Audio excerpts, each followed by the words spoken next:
Let's bolt in! Yeah, let's bolt in! Saan? Ha? Bahala na. Pagdating ng araw at di na tayo kids.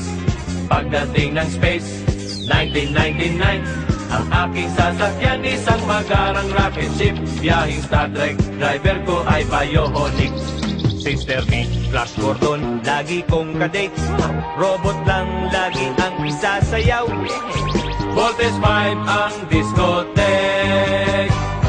Battlestar Galactica, bahay naming maganda. Pag kami ay nagutom na, syempre chipog na. Ng Martian cake, Martian cake. Luto pizza, UFO ang ginisa. Sarap. Wow! Naku, nating nga ako ng flying saucer. Ay. Pagdating ng araw at di na tayo kids. Pag usong-uso na ang mga United Planets. Ang aking barkada at tuditut masinger si Buck Rogers. Tambay namin sa boses. Laser swords at pistols ang kinakalapit.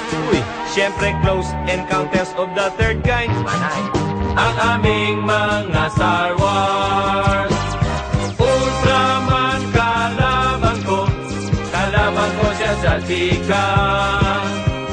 Pag kami ay nag-away na, syempre awat na.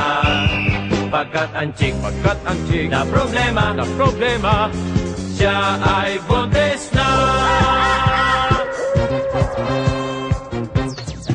Let's bolt in! Yan, kabobolt in mo. Pagdating ng araw at di na tayo kids. Pag usong-uso na ang mga United Planets. Ang aking barkada at tuditut masing